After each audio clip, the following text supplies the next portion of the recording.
To the people who record themselves crying and then post it to a social media, why?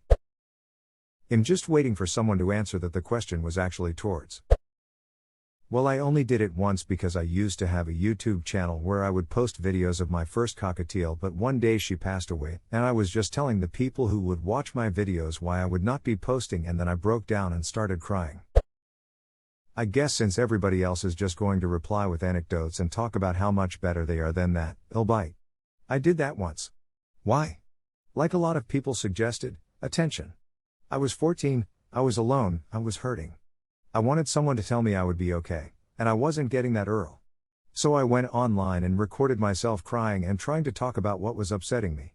I got a lot of assholes responding, because people seemed so excited to tear down a sad little girl. But I did get kind responses too, and when I felt better I thanked the people who were kind and deleted the video. Sometimes people just need a few nice words, and I don't think they're bad for that. Room for a minute is helpful for those moments. I am an active mom on that sub, and I highly recommend it for anyone who needs a kind and safe loving connection. We are thrilled to give advice, encouragement, and praise. Come talk to us. We love you at your darkest moments just as much as we celebrate the triumphs. You guys. Thank you for the awards, you lovely, lovely people. If anyone needs some momming, you know where to find us. I personally don't do it, but a former friend explained to me why. Yes, it is an attention thing. But at least for her, it wasn't in a douchey kind of way. She didn't have the nicest upbringing and was shamed for trying to seek help from her family when it came to emotional hardships. It was a real toughen up kind of household, which made her wary about seeking out help.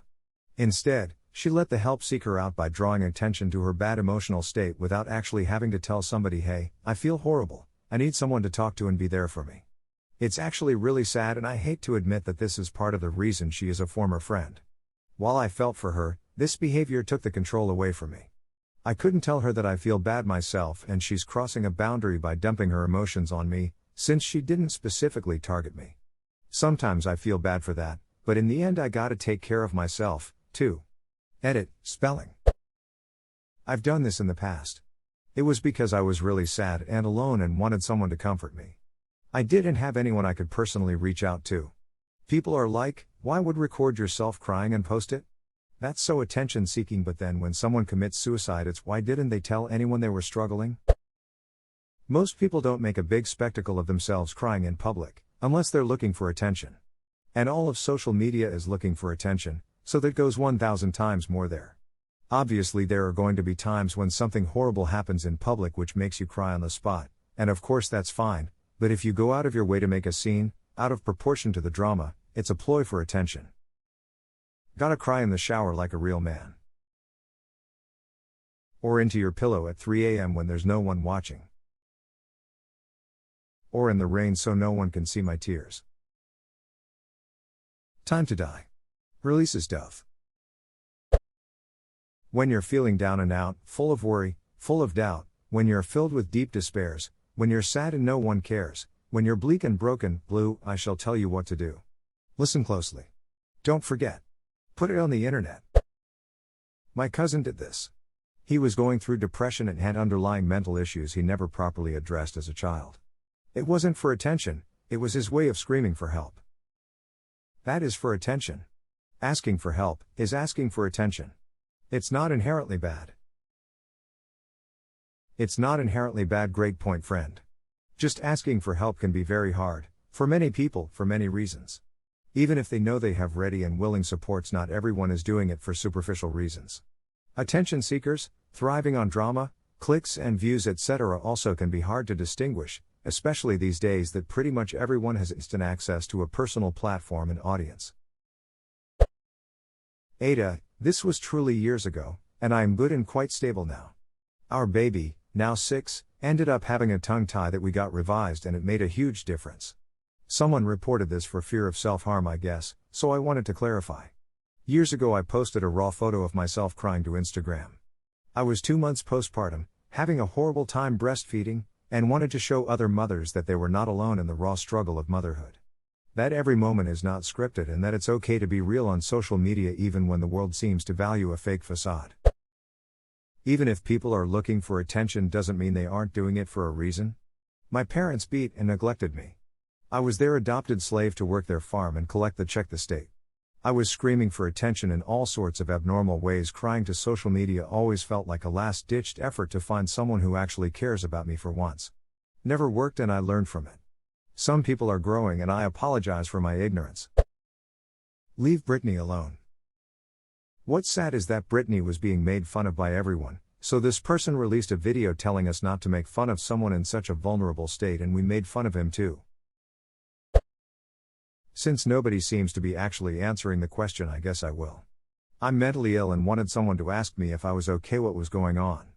People always say that if you're struggling you should talk to somebody, but it's very hard to actually start that conversation. Yes, I wanted attention. I wanted support. I wanted someone to reach out and show me that they cared.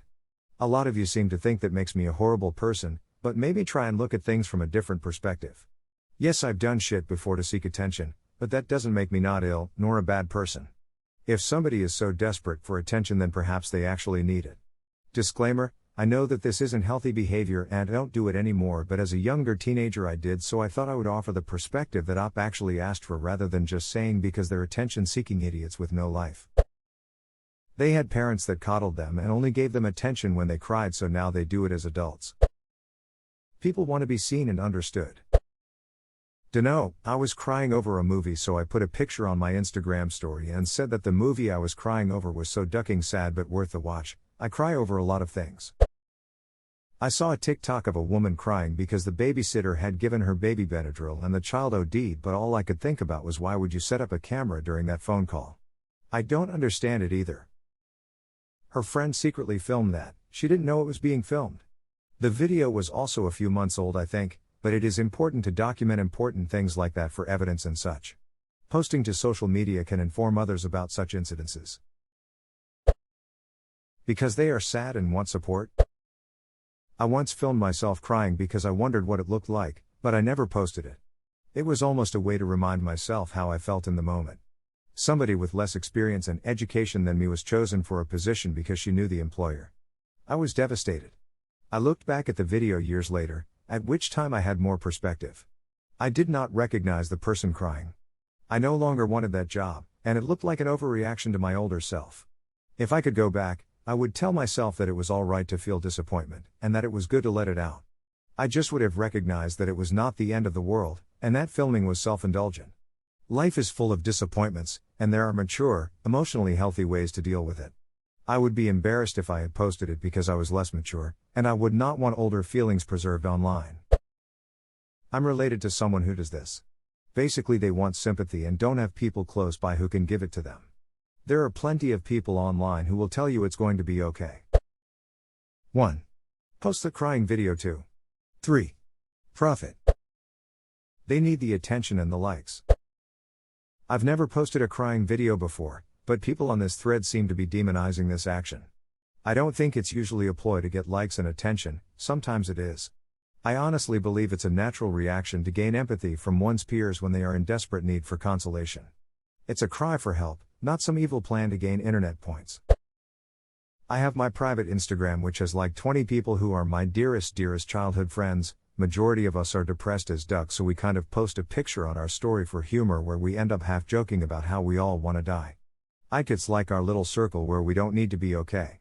I definitely don't do it on my Instagram which has more friends, acquaintances, and family on it. To each their own though. Narcissism. That's all. Honestly? It's a good way to look back and remember. Crying is such a vulnerable state, and I post it so I can remember what I'm going through at the time, and thinking about how strong I am to go through.